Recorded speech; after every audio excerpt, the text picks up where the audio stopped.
Om Swastiastu, perkenalkan nama saya Lutu Rizka Arsedewi dari kelas 10B dan rekan Saya Made Sitrisni sebagai rekan dari Rizka. Di sini kami akan menjelaskan bagaimana sih pentingnya Undang-Undang Dasar dalam lingkungan masyarakat, bagaimana sejarah perkembangan Undang-Undang Dasar dan juga amandemen-amandemennya.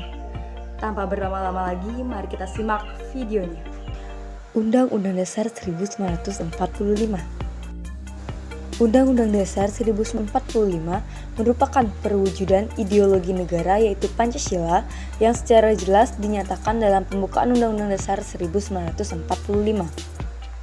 Nah, apa saja sih yang akan kita bahas? Yang pertama ada Undang-Undang Dasar dalam masyarakat, yang kedua ada perubahan atau sejarah Undang-Undang Dasar 1945, dan yang ketiga ada amandemen-amandemennya. Yang pertama yaitu hukum di masyarakat. Peraturan taat hukum di masyarakat diciptakan untuk mencapai nilai-nilai yang diinginkan masyarakat. Jadi bukan hanya semata-mata dibuat saja ya. Contohnya seperti membayar pajak tepat waktu yang terdapat dalam pasal 23A Undang-Undang Dasar 1945 dan mematuhi peraturan lalu lintas yang terdapat dalam Undang-Undang Nomor 22 Tahun 2009. Nah, yang kedua yaitu ada sejarah perjalanan Undang-Undang Dasar 1945 yang dibagi menjadi 5 tahapan. Yang pertama yaitu Undang-Undang Dasar 1945 yang dimulai dari tanggal 18 Agustus 1945 sampai dengan 27 Desember 1949. Adapun ciri-cirinya yaitu yang pertama, masa peralihan revolusi fisik belum tuntas. Yang kedua, rongrongan penjajah tidak mau mengakui kemerdekaan Indonesia. Dan yang ketiga yaitu praktek penyelenggaraan negara menggunakan sistem parlementer, sedangkan Undang-Undang Dasar 1945 menggunakan sistem presidensil.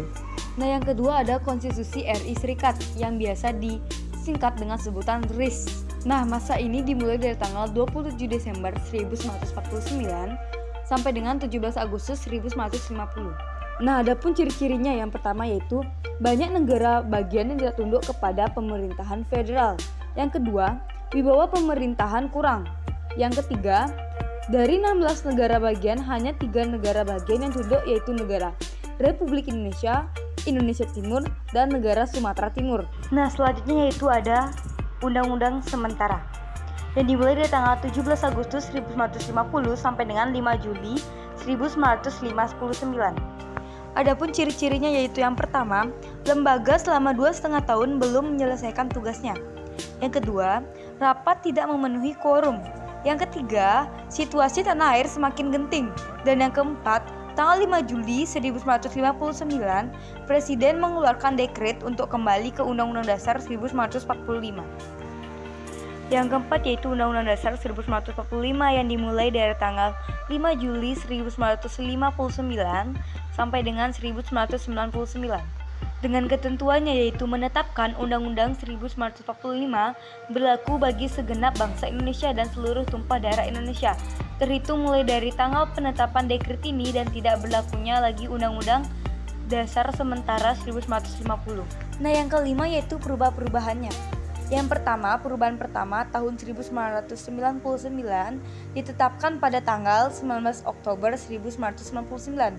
Perubahan kedua pada tahun 2000 ditetapkan tanggal 18 Agustus 2000. Yang ketiga, perubahan ketiga yaitu 2001 ditetapkan tanggal 9 November 2001. Dan perubahan yang keempat tahun 2002 ditetapkan tanggal 10 Agustus 2002. Nah, sekarang kita masuk ke materi yang terakhir yaitu amandemen Undang-Undang Dasar 1945 yang mengalami 4 kali perubahan dan dikelompokkan dalam 2 sidang yaitu sidang umum dan sidang tahunan. Nah, oleh karena itu dapat disimpulkan bahwa amandemen adalah tindakan menambah atau perubahan yang diterapkan pada konstitusi suatu negara dan perubahan ini harus menjadi bagian yang tak terpisahkan dari naskah konstitusi asli.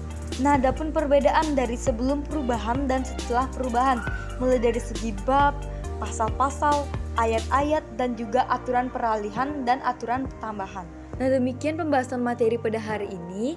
Saya mohon maaf jika ada salah kata ataupun tulisan. Saya akhiri dengan terima kasih.